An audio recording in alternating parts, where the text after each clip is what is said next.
What's up, heathens? How y'all doing? Today we're going to be looking at an excerpt from a live stream on the Non Sequitur show. If you guys are not subscribed to Non Sequitur, go down there right now and subscribe to them. It would be very much appreciated. This section that we're going to be going over today is when we, like the atheist community, confronted Christians about our 11 questions that are unable to be answered or whatnot, like our unanswerable questions for Christians. And so I had a pretty big part in that stream, and here it is, but definitely go and check out the rest of it.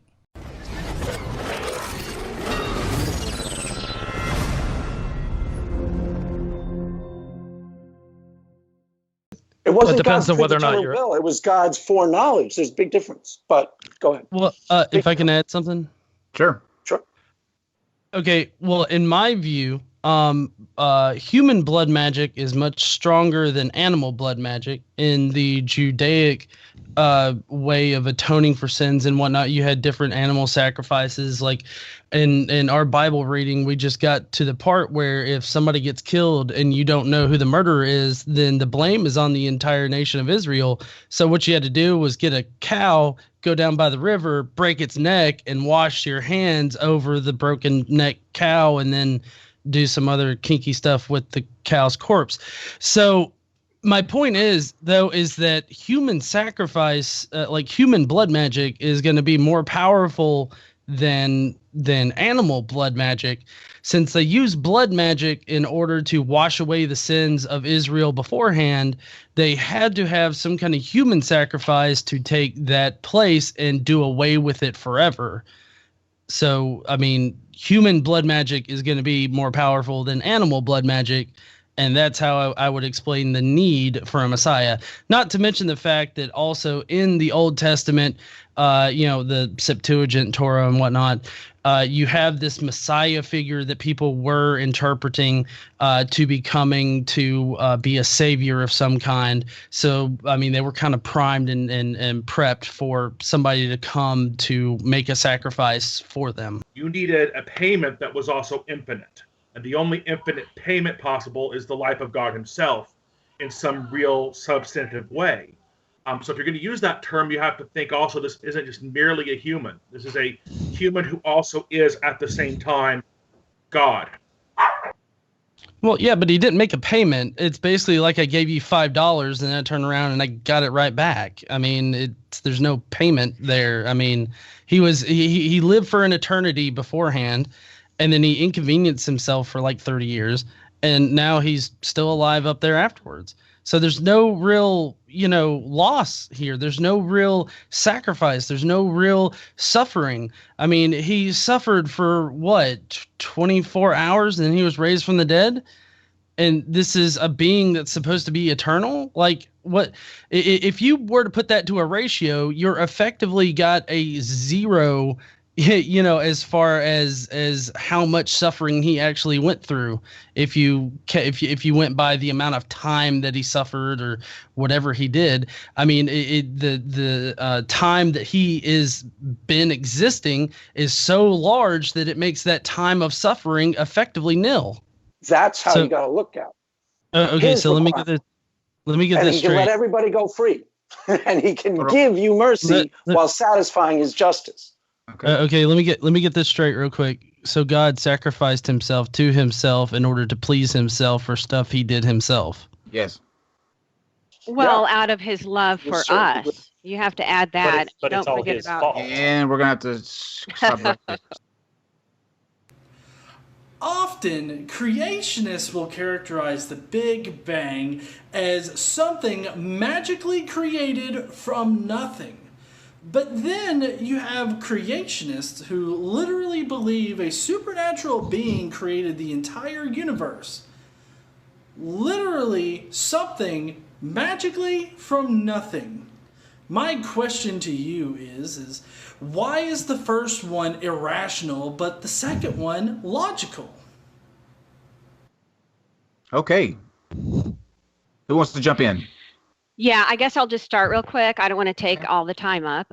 So cut me off if I'm going too long. But this is a really good question. And, in in my classes, we do learn the concept of ex nihilo. And so that is exactly what he's talking about, is how can this happen from nothing? Did it happen from nothing or not? And how does this from nothing really work? And I just have to point out that you need to add from nothing by something, or is it from nothing by nothing? Because if it's from nothing by nothing, then you just have nothing. But if you have it was created from nothing by something, then now at least you have something that created it. Now, the whole concept of ex nihilo, from nothing, I will agree with you that it is mysterious. Okay, so I'm giving you my answer here, that the way that you can take a look at it, I think there's two questions here that are very similar. How did God make humans ex nihilo, and how did God make creation ex nihilo? And so we're kind of talking about the same thing here. Obviously, they're two separate concepts, humans and creation, all of creation. But the question is, how did God make it from nothing? And so what I just want to point out is something is totally being missed, and that is the concept of elements are being changed. And that is the whole mysterious part. And so that's why we call it supernatural, because we didn't see it. We don't know exactly how he did it. He didn't give us the directions on how he did it, or we would do it, wouldn't we? Maybe that is the whole point, that we don't know how exactly God made a human being, because the whole point is perhaps he doesn't want us to go and make a human being. You know what I mean? And so I think some of it is hidden on purpose. But the terminology ex nihilo is mysterious. It is a very, I guess you would say, very Christian belief to say that God did make creation ex nihilo, from nothing. But again, it's from nothing by someone. It's not from nothing by no one. Okay. Okay. John? Okay, so in your point of view, Heather, does God make rain?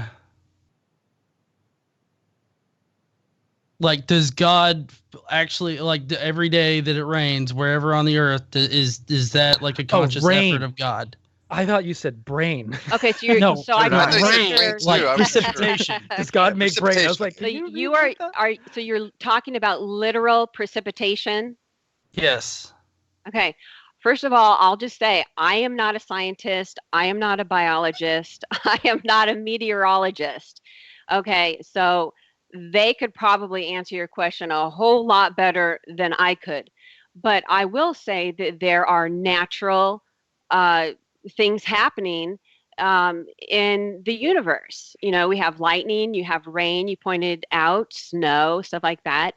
And so there are natural processes that do take place. And from what I understand, I believe Christians will say that God is sustaining the world. So he has the full power control, at his disposal. And so if you want to say, does God make it rain? I would say in one way, yes, because he's sustaining the world, but it's a natural occurrence. And so, we all could look up precipitation and figure out how the cycle happens. This is kind of elementary, taking a look at the water cycle. We all learn, it rains, it evaporates, it circles back around. And so there is a natural process to it that is happening. So I would say it's not just a clear cut yes or no. I think it deserves, these are really good questions, by the way. And I'll just end with, they deserve very thorough answers. I'll put it that way. Okay. So if there's a natural explanation for something that doesn't require a God to have it happen, then why do you make the logical leap to say that it requires a supernatural thing to kick it off? Like, what is, like, how do you know that that causation is needed? Like, a supernatural thing is needed to jumpstart the water cycle. I think that she's talking about groundness of being. Is that right? Yeah, Heather? so let me try to get a little bit better understanding of your question because if you're talking about the very first cause, okay, that's a little bit different than your intermediate causes because, who caused me? My mom and dad, caused me to come into this world. And so, one person can say, well, it's not God who caused you to come into the world. It's your mom and dad who caused you. Well, yeah, I agree. It's your mom and dad who caused you, but if you go back historically, you're going to get to that first cause. And, that's actually one of the ways to know that the theistic God does exist is to look back historically to say there has to be that first efficient cause. There has to be that first one and he has to be eternal because how could the chain continue forever? So if you take a look at finite things have a beginning, correct? If you take a look at physical finite things, they have a beginning. And so things that have a beginning have a cause. That's just one of the laws of causality. So I guess it's a matter of getting to know the causality principle, that there has to be that first cause that causes the first Big Bang, that causes the first form of life. I'm not going to bring in evolution, but somehow life began. And so life comes from pre-existing life. And so, yeah, I guess I would just take a closer look at the whole causality principle. Well, okay, so no, go ahead. Yeah, I don't want to step over you here because the argument I hear you making, sir, is more of an Occam's razor argument. That God is not a necessary point, that we can get to a completely naturalistic explanation of how the universe came to be and how these things happened. So why do we need God? Occam's razor, we should cut it off. The explanation that makes the fewest leaps of faith is the best one, correct? It's if it has some explanatory power. You have to include that for that. Well, I mean, there's no logical connection between natural processes and a supernatural being. There's no evidence to support that there is a connection there. Okay, well, let me just address real quick miracles, because there's no way that you're even going to believe in miracles unless you first believe that God exists, because he is the supernatural being. So he is the one who has the ability to perform miracles and to intervene in a supernatural way, like a virgin birth, like turning water to wine. I mean, these are changes of elements. And that, previously we talked about ex nihilo, but I am personally adding, in addition to ex nihilo, there is some kind of mystery of a change in elements that is happening supernaturally. But I really don't expect you to even buy into miracles unless you first really believe that the theistic God exists. So you have to believe in a God before you can accept the evidence for God. No, that's not what I said. It kind of felt like it, but okay. Yeah, I mean, even as a theist. Can you clarify for him, Heather? Well, to believe in miracles is I gave a couple of examples. Like, you tell me, do you believe that Jesus turned water to wine? No. No, that is not physically possible. Right. It seems that way, doesn't it? And that's why we call it supernatural.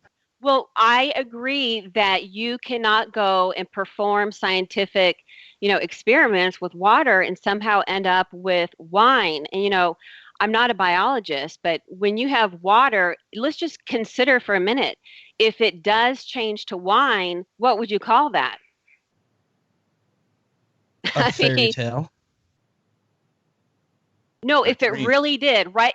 I'm talking about literally. Right now, literally, if it was right there. I think Godless Engineer, she's asking that if you were standing before Jesus and he did that and you saw it happen and you can you can't call it a fairy tale if you really saw it happen. So Okay, David Copperfield makes elephants disappear on a weekly basis, so I don't know why that would immediately convince me that a supernatural being exists. You have magicians. Hold on, you have magicians that work in illusory things, that they create these illusions. They create these things because it's a matter of perception. I don't know that exactly is what happened right there. You could have some instant wine or something that he hid up his sleeve. Let me take your elephant, just real quick. Let me take your elephant example. So your elephant example, let me tell you that why did he do that? If he's making elephants disappear, does he have any kind of a truth claim?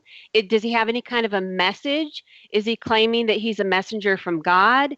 Does he have any kind of a divine message for anyone? And if he doesn't, then maybe you believe he can make elephants disappear, maybe you don't.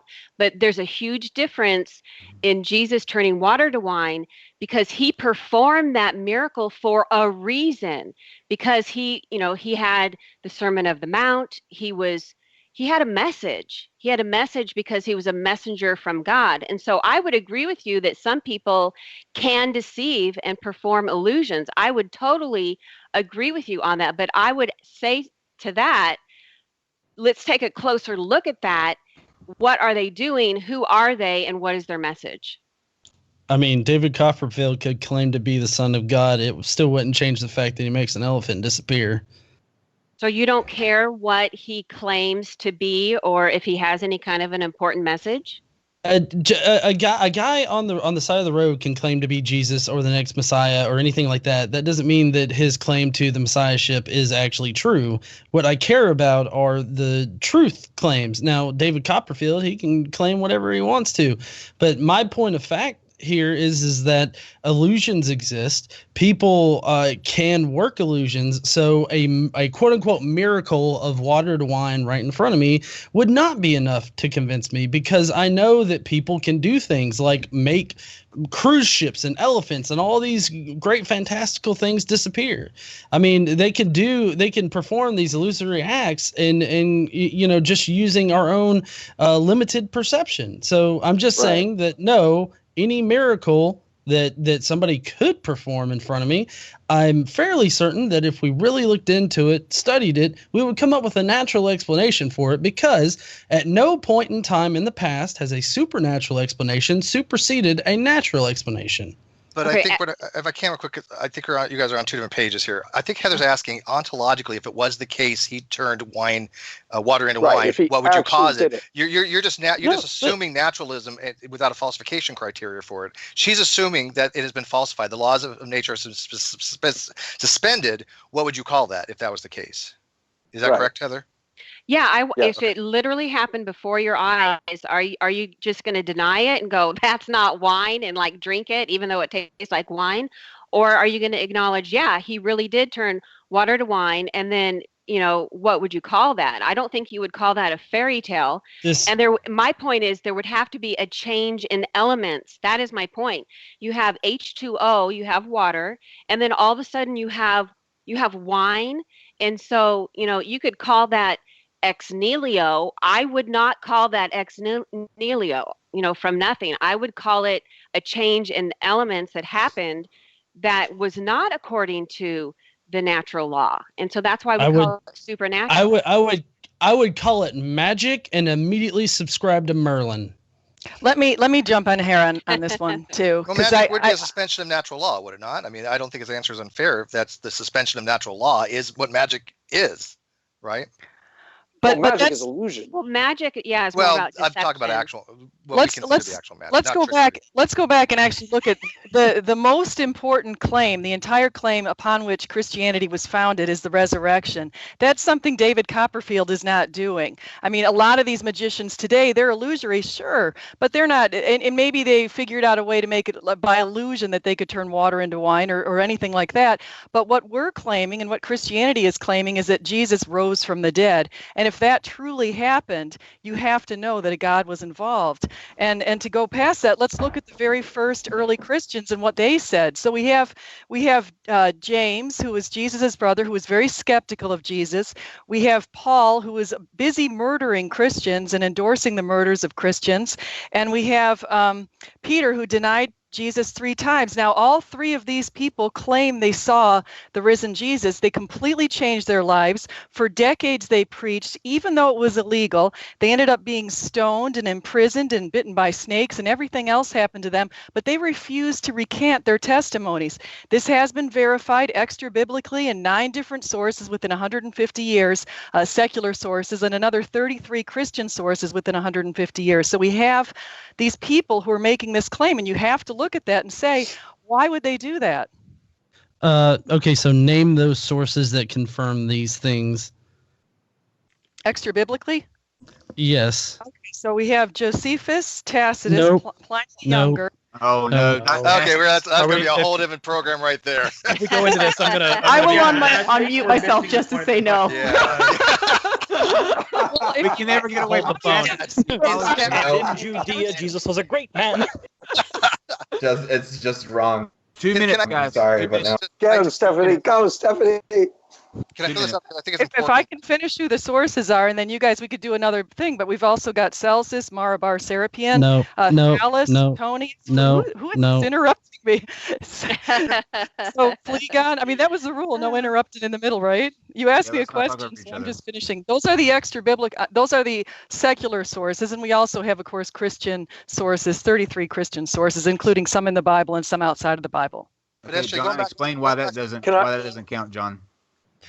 Okay, so all of the sources that you listed there, SJ, actually don't cement Jesus in history or say that he was crucified. At best, what you could say is that Tacitus records Christians being in Rome around 64 AD, I believe it was. Like, that's the best that you could do with that. And even then, Tacitus was getting his information from Pliny the Younger, to which Pliny the Younger, he would have gotten his information from Pliny the Elder, who was actually in Rome at the time, and he didn't mention Christians at all. So there's none of the sources, like Marabar Serapion, that he doesn't prove Jesus existed or even was crucified and died and whatever. None of those sources actually cement him in history. That's not true. And actually, I've written down, I've written a blog, and I'll post this on here, but I've written a blog that identifies exactly the words that these people said. And the words do verify things that we can show that Jesus lived. He was a pious man. He made miracles. He did a lot of things that these extra biblical sources are saying. Last word to John. Well, I want to say something too. Okay, last to John. Let John wrap it up. This is one of my pet issues, so I might. Hold on. But John, okay. Hold on, John. Do you want to go ahead and wrap it up? Yeah, well, all I'll say is that natural explanations have always trumped supernatural explanations, and God is definitely a supernatural explanation. So until you can bridge that gap between natural explanations and supernatural explanations, you can't make that logical leap, and that's exactly what creationists do, or anybody that uses the whole first cause argument does, is they make a logical leap to God when there doesn't need to be a logical leap to God. Okay, so what was the cause of the universe?